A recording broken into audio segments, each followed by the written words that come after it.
복이 덩굴째 들어옵니다. 누구를 만나도 이 말은 꼭 자주 하세요. 요즘 사람들은 말에 지칩니다. 누군가의 한마디가 마음을 다치게 하고 내가 던진 한마디가 누군가를 멀어지게 만듭니다. 그래서인지 요즘 세상에는 따뜻한 말이 점점 사라지고 있습니다. 사람들은 말로 설득하려 하고 말로 이기려 하며 말로 자신의 옳음을 증명하려 합니다. 하지만 부처님은 말씀하셨습니다. 입에서 나오는 말은 마음의 향기요. 그 향기가 곱지 않으면 아무리 좋은 말도 사람의 마음에 닿지 않는다. 사람의 인연은 말에서 시작되고 그 말은 결국 다시 나에게로 돌아옵니다. 내가 던진 말이 누군가를 위로했다면 그 위로는 언젠가 내 삶을 감싸며 복이 되어 돌아옵니다. 그래서 부처님은 말씀하셨습니다. 누구를 만나든 따뜻한 말을 하라. 그 말이 곧 복이 덩굴째 들어오는 문이니라. 한 제자가 찾아와 물었습니다.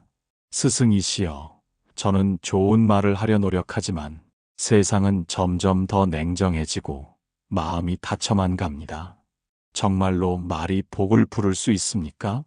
그때 부처님은 조용히 제자를 바라보며 말씀하셨습니다. 그대가 하는 말이 곧 그대의 마음이다. 따뜻한 말을 자주 하는 사람은 결국 따뜻한 세상 속에서 살게 되느니라. 제자는 조용히 고개를 숙인 채 말했다. 스승이시여, 요즘은 좋은 말을 하기가 두렵습니다. 부드럽게 말하면 만만하게 보고 친절하면 이용당합니다. 그래서 점점 입을 다물게 됩니다. 말 한마디에도 상처받고 말 한마디에도 오해가 생깁니다. 이런 세상에서 따뜻한 말을 하는 게 과연 옳은 일입니까? 부처님은 잠시 눈을 감고 제자의 말을 들었다. 그리고 고요한 목소리로 말씀하셨다. 그대의 말에는 상처의 그림자가 깃들어 있구나. 이 세상에서 사람들이 말로 다치는 이유는 상대의 마음을 이해하려 하지 않고 자신의 입장을 먼저 내세우기 때문이니라. 하지만 스승이시여, 세상이 너무 각박합니다. 서로 존중하기보다는 판단하고 이해하기보다는 비난합니다. 이런 세상에서 혼자 좋은 말을 한다고 해서 무엇이 달라지겠습니까? 그대는 지금 세상을 바꾸려 말하고 있지만 복은 세상을 바꾸는 데서 생기지 않는다. 복은 마음이 닫힌 세상에서 그대 혼자라도 문을 여는 데서 시작되느니라. 문을 연다는 것은 무엇입니까? 그대가 먼저 마음의 문을 여는 것이다. 사람들은 닫힌 마음으로 세상을 보며 그 마음의 문을 잠그는 말만 주고받는다. 그러나 그대가 배려의 말을 건네면 닫힌 마음이 조금씩 열리고 그 문 틈으로 복의 바람이 스며든다. 부처님은 손가락으로 흙바닥에 원을 그리며 이어 말했다. 이 원의 안은 그대의 세상이다. 그대가 아무리 외롭고 아무리 힘들다 해도 그 원 안에 들어오는 사람은 결국 그대의 말로 불러온 인연이다. 따뜻한 말을 하면 따뜻한 인연이 찾아오고 거친 말을 하면 거친 인연이 남는다. 그러면 부처님, 말이 운명을 정한다는 뜻입니까? 부처님은 고개를 끄덕였다. 운명은 거창한 힘이 아니다. 그대가 어떤 말을 자주 하느냐에 따라 그대의 세상은 그 말의 색깔로 물들어간다. 제자는 한참 동안 말이 없었다. 그의 눈가엔 미세한 깨달음의 빛이 번졌다.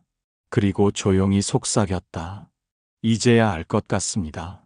좋은 말을 하는 사람은 세상을 바꾸려는 사람이 아니라 세상 속에서 자신을 지키는 사람이라는 것을요. 부처님은 빙긋이 웃으며 말했다. 좋은 말은 갑옷이 아니라 향기다. 그 향기가 그대를 보호하고 그대 곁에 복이 머무르게 한다. 그대의 말이 향기가 될 때 그 향기를 맡은 사람의 마음 문이 열린다. 그때 복은 덩굴째 그대에게 흘러들어오느니라. 제자는 며칠 동안 부처님의 말씀을 곱씹었다. 그는 깨달았지만 마음 한켠은 여전히 무거웠다. 그리고 어느 날 다시 부처님께 찾아와 물었다. 스승이시여, 저는 요즘 제 자신이 작게 느껴집니다. 직장에서, 가족 사이에서, 친구들 사이에서도 존중받지 못한다는 생각이 듭니다. 그래서인지 저도 사람을 대할 때 자꾸만 거칠고 냉소적인 말이 나옵니다. 존중하는 말이 필요하다는 건 알지만 정작 그 마음이 제 안에 없습니다. 그대는 지금 존중을 받는 것이라 생각하나 진정한 존중은 주는 것에서 시작된다. 존중은 누가 나를 높여주느냐의 문제가 아니라 내가 누구를 어떤 눈으로 바라보느냐의 문제니라. 하지만 스승이시여, 어떤 사람은 나를 무시합니다. 그런 사람에게까지 존중의 말을 해야 합니까? 부처님은 고요하게 미소 지었다. 그대가 상대를 존중하지 못하는 이유는 그대 안의 마음이 아직 닫히고 있기 때문이다. 사람은 자신이 존중받지 못한 만큼 타인을 존중하기 어렵다. 그러나 바로 그때 존중의 말을 먼저 내뱉는 사람이 복을 얻는다. 왜냐하면 그 말이 상대의 마음을 일으키고 그대의 마음을 치유하기 때문이다. 부처님은 손끝으로 작은 돌멩이를 들어 올리며 말했다. 이 돌을 보아라. 사람들은 밟고 지나가지만 이 돌도 세상의 일부이며 그 자리에 있어야 할 이유가 있다.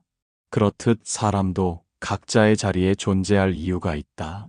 존중은 그 존재를 알아보는 눈에서 비롯된다. 존중의 말은 어떤 말입니까? 그대가 먼저 당신도 소중합니다 라고 말할 수 있을 때 그 말이 바로 복의 씨앗이 된다. 그 말은 상대의 기운을 살리고 그 기운이 다시 그대를 살린다. 제자는 잠시 생각에 잠겼다. 그는 떠올렸다.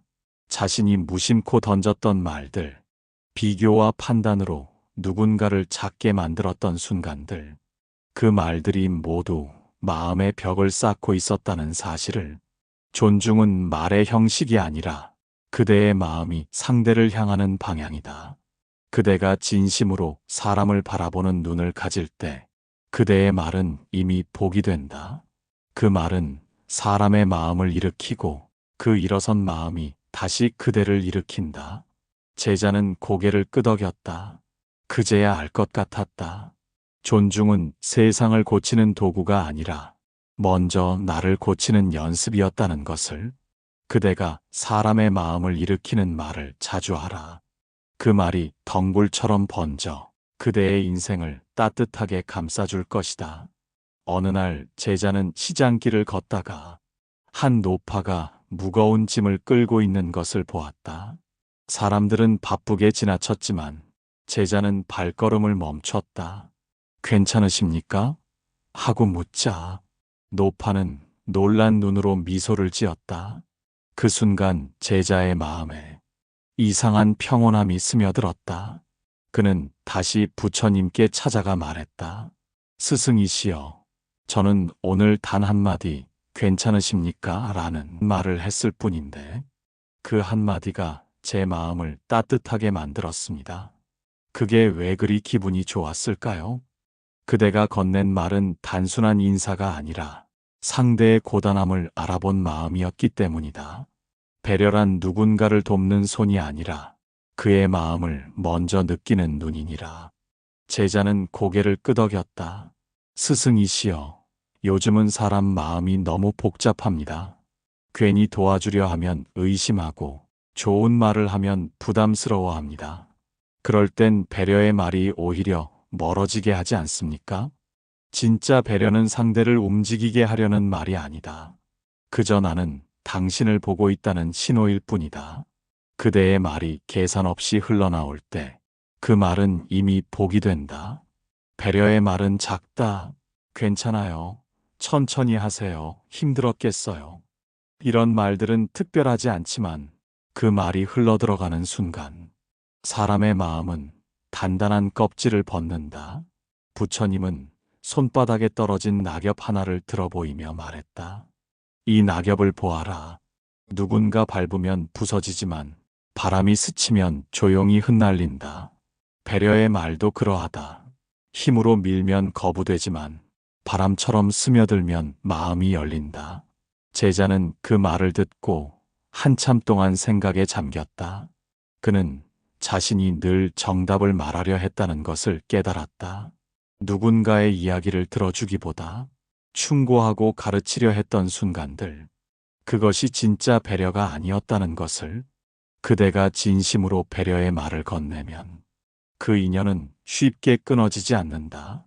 배려는 말 한마디로 시작하지만 그 말이 사람의 마음에 뿌리 내려 인연을 지키는 나무가 되느니라. 이제 알겠습니다, 스승이시여. 배려는 내 말이 아니라 상대의 마음을 향해 내는 숨이었습니다. 그래, 그대의 말이 바람처럼 부드러워질 때 사람들은 그대 곁에서 머물고 싶어 한다. 그대가 인연을 붙잡으려 애쓰지 않아도 배려의 말이 그 인연을 지켜줄 것이다. 그 말이 바로 복이 덩굴째 이어지는 길이니라. 그날 저녁 제자는 마을 사람들의 이야기를 들으며 한 여인의 흐느낌을 들었다. 그 여인은 이렇게 말했다. 요즘은 누구에게 마음을 털어놓아도 힘내라는 말만 돌아와요. 그 말이 싫은 건 아닌데 그저 내 아픔을 들어주는 사람이 하나 있었으면 좋겠어요. 제자는 그 말을 듣고 한동안 아무 말도 하지 못했다. 그의 가슴 한편이 저릿하게 아팠다. 그리고 다시 부처님을 찾아가 물었다. 스승이시여, 저는 남의 아픔을 보면 무슨 말을 해야 할지 모르겠습니다. 괜히 위로의 말을 건네면 더 상처가 될까 두렵고 침묵하면 무심한 사람처럼 느껴집니다. 어떻게 해야 그 마음에 닿을 수 있겠습니까? 부처님은 조용히 제자를 바라보며 말했다. 공감은 말로 하는 것이 아니다. 공감은 머무는 마음이니라. 그대가 상대의 아픔 곁에 머물면 그 마음은 이미 위로받고 있다. 제자는 고개를 끄덕였지만 곧 다시 물었다. 하지만 스승이시여, 세상은 너무 바쁩니다. 모두 자기 일로 급하고 남의 고통에 머무를 여유가 없습니다. 그대가 잠시 멈추는 그 한순간이 누군가에게는 하루를 버틸 힘이 된다. 공감의 말은 거창한 위로가 아니라 나는 내 옆에 있다는 조용한 신호일 뿐이다. 그 한마디가 사람의 상처를 씻는다. 부처님은 조용히 물그릇에 손끝을 담그며 말했다. 물이 흐르는 이유는 그릇이 가득 차지 않기 때문이다. 공감도 그러하다. 그대가 마음을 비워야 타인의 눈물이 그대 안으로 흘러들 수 있다. 그리고 그 눈물이 다시 세상을 맑히느니라. 그는 부처님의 말 속에서 자신을 떠올렸다. 누군가의 이야기를 듣는 대신 조언을 하고 판단을 내리고 정답을 말하려 했던 자신. 그가 했던 말들은 위로가 아니라 상대의 고통을 덮어버리는 돌덩이였다. 부처님은 제자의 생각을 읽은 듯 말했다. 그대가 해야 할 말은 이 한마디면 충분하다. 그래, 힘들었겠다. 그 한마디는 사람의 마음에 자리를 내어주는 말이다. 그 자리가 따뜻할 때 상처는 스스로 아물기 시작한다. 제자는 조용히 손을 모았다. 스승이시여, 공감은 말이 아니라 마음이군요. 부처님은 고개를 끄덕였다. 그래, 마음이 머무는 곳에 복이 피어난다. 그대가 누군가의 아픔 옆에서 조용히 머물 때 그대는 이미 복의 씨앗을 심고 있는 것이다. 제자는 고개를 숙였다. 그의 눈가에는 미세한 눈물이 맺혔다. 그 눈물은 슬픔이 아니라 누군가의 아픔을 이해한 마음에서 흐르는 물이었다. 그 눈물이야말로 복의 물줄기다. 그대의 마음이 남의 아픔을 씻어줄 때 그대의 삶에도 고요한 빛이 스며든다. 그때 복은 덩굴째 그대의 곁으로 자라나는 것이다. 어느 날 제자는 길을 걷다. 두 아이가 장난을 치다 다투는 모습을 보았다. 한 아이는 친구를 밀치며 말했다. 넌 맨날 실수만 해. 그 말에 아이는 얼굴을 붉히고 울음을 터뜨렸다. 제자는 그 모습을 보며 자신의 지난 말을 떠올렸다. 나도 저렇게 누군가를 상처 준 적이 있겠구나. 그날 저녁, 제자는 부처님을 찾아가 물었다. 스승이시여, 저는 누군가를 칭찬하는 일이 어렵습니다. 괜히 위선처럼 보일까 두렵고, 칭찬을 하면 오히려 그 사람이 교만해질까 걱정됩니다. 그래서인지 저는 좋은 말을 아끼게 됩니다. 부처님은 고요히 웃으며 말씀하셨다. 그대의 마음 속에 아직 두려움이 있구나. 칭찬은 상대를 높이는 말이 아니라 그대 안에 따뜻함을 꺼내는 말이다. 그대가 진심으로 던진 격려의 말은 상대의 마음뿐 아니라 그대의 마음까지 밝힌다. 하지만 스승이시여, 세상에는 나보다 잘난 사람도 많고 그들을 보면 시기와 질투가 먼저 일어납니다. 그럴 때 저는 오히려 침묵하게 됩니다. 부처님은 나뭇잎 하나를 들어 올리며 말씀하셨다. 이 나뭇잎을 보아라. 햇빛을 먼저 받는 잎이 있으면 그늘 아래 머무는 잎도 있다. 하지만 둘 다 같은 나무의 일부다. 누군가를 높여주는 말은 결국 나무 전체를 살리는 일이다. 그대가 남을 세우면 그 복은 그대를 살린다. 제자는 잠시 침묵했다. 그리고 작은 목소리로 물었다. 그렇다면 칭찬과 격려는 결국 나를 위한 말입니까? 남을 향해 던진 말은 반드시 되돌아온다. 그대가 내뱉은 비난은 돌처럼 돌아와 그대를 다치게 하고, 그대가 건넨 격려는 비처럼 돌아와 그대를 비춘다. 그래서 칭찬과 격려는 복의 순환이니라.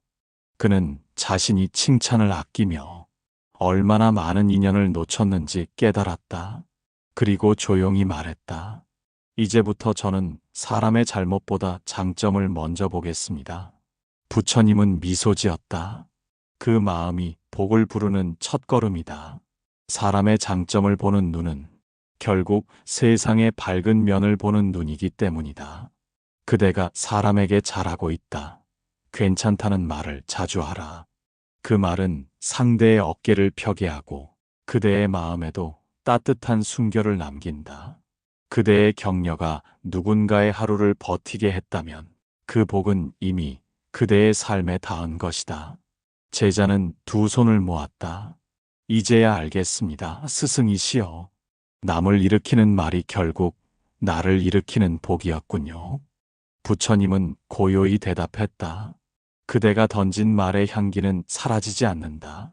그 향기가 세상에 머무는 동안 복은 계속해서 그대 곁으로 되돌아오느니라. 며칠 후 제자는 깊은 한숨을 내쉬며 부처님께 말했다. 스승이시여, 요즘 세상이 너무 힘듭니다. 무엇을 해도 잘 풀리지 않고 사람들은 늘 불안에 쫓깁니다.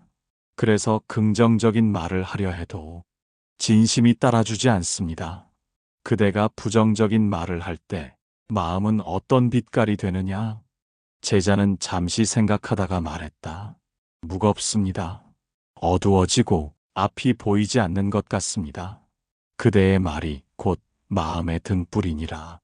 부정적인 말은 스스로의 눈을 가리고, 긍정의 말은 어둠 속에서도 길을 비춘다. 운은 스스로 바뀌는 것이 아니라 그대의 말이 길을 내는 것이다. 하지만 스승이시여, 진심으로 힘들 때 긍정의 말을 내뱉는 것은 거짓처럼 느껴집니다. 그것이 무슨 의미가 있습니까? 부처님은 부드럽게 웃으며 말했다. 긍정의 말은 현실을 꾸미는 말이 아니라 무너지는 마음을 붙잡는 말이다. 그대가 괜찮다라고 말할 때 그 말은 아직 무너지지 않은 마음의 한 조각을 일으킨다. 그 한 조각이 모여 희망이 된다. 부처님은 손가락으로 모래바닥에 작은 선 하나를 그으며 덧붙였다. 이 선이 바로 그대의 길이다. 비가 오면 지워지고 바람이 불면 흔들리지만 그대가 다시 긍정의 말을 하면 길은 다시 그려진다. 운명은 이처럼 그대의 말에 따라 새겨지고 지워지느니라. 그렇다면 긍정의 말은 현실을 바꾸기 위한 주문이 아니라 스스로를 일으키는 약속이군요. 그래, 그 약속을 자주 하라. 괜찮다. 잘 될 것이다. 오늘은 감사하다. 그대가 이 말을 습관처럼 되뇌면 세상은 그대의 말에 맞춰 조용히 변한다. 그대의 마음이 밝아지면 그 밝음이 주변을 비추고 그 빛이 모여 복의 길이 열린다. 제자는 마음속으로 작은 다짐을 했다. 힘든 날일수록 좋은 말을 하겠다고. 그는 알고 있었다. 좋은 말이 현실을 즉시 바꾸지는 않지만 그 말을 하는 순간 자신이 바뀐다는 것을. 그대가 긍정의 말을 자주 하면 세상은 그대의 마음에 맞춰 움직인다. 어둠 속에서도 빛이 있다고 말하는 사람은 결국 그 빛 속에서 걷게 되느니라. 그대의 입에서 나오는 말이 곧 그대의 길이고 그 길이 복으로 이어진다. 이제 저는 조금 알 것 같습니다. 존중의 말은 사람의 마음을 일으키고, 배려의 말은 인연을 지키며, 공감의 말은 상처를 씻고, 칭찬과 격려의 말은 다시 저에게 돌아옵니다. 그리고 긍정의 말은 운을 바꾼다는 것도요. 그런데 그 모든 말을 품고 살아가면 정말 복이 덩굴째 들어온다고 할 수 있습니까? 부처님은 잠시 제자의 얼굴을 바라보다가 잔잔히 미소를 지었다. 그대가 생각하는 복은 무언가 눈에 보이는 결과일지도 모른다. 그러나 복이란 마음이 고요해지고 세상과 어긋나지 않는 상태를 말하느니라. 그대가 따뜻한 말을 하며 살아갈 때 그대는 이미 복 속에 머물고 있다. 그러면 복은 누군가가 주는 것이 아니라 내가 만들어가는 것이군요. 복은 먼 하늘에서 떨어지는 선물이 아니다. 그대의 말이 세상과 어울릴 때 그 복은 덩굴처럼 뻗어 그대의 삶을 감싼다. 그대의 입이 따뜻한 말을 낼 때마다 세상은 그대 곁에서 부드럽게 피어난다. 부처님은 손가락으로 땅에 작은 씨앗 하나를 심으며 말했다. 이 씨앗이 자라기 위해서는 햇빛과 바람, 그리고 물이 필요하다. 그대의 말도 그러하다. 말은 씨앗이고 그대의 마음이 그 말의 흙이다. 그대가 따뜻한 마음으로 말을 심으면 그 말은 복이 되어 다시 그대를 감싼다. 제자는 그 말을 듣고 조용히 웃었다. 그는 이제 알았다. 복이 덩굴째 들어온다는 것은 그 복이 나를 넘어 내 말이 닿은 모든 사람에게 퍼지는 일이라는 것을. 내가 던진 한마디가 누군가를 위로하고 그 위로가 또 다른 마음을 살리며 그 모든 따뜻함이 돌고 돌아 다시 내 삶으로 흘러들어오는 일. 그대가 사람을 만날 때마다 이 한마디를 마음에 새기거라. 당신의 하루가 평안하길 바랍니다. 그 말 한마디가 그대의 복을 불러오고 그대의 삶을 덩굴처럼 이어줄 것이다. 제자는 두 손을 모았다. 그의 눈가엔 감사의 눈물이 맺혔다. 이제 그는 안다. 복은 누군가의 마음에 남은 내 말의 흔적이며 그 흔적이 쌓여 세상을 따뜻하게 만드는 빛이라는 것을. 부처님은 고요히 일어나 석양 아래를 바라보며 말했다. 그대의 말이 향기가 되어 세상을 감쌀 때 그 향기 속에서 그대의 복이 자라나리라. 그리고 그 복은 덩굴처럼 그대의 삶을 감싸며 끝없이 이어질 것이다.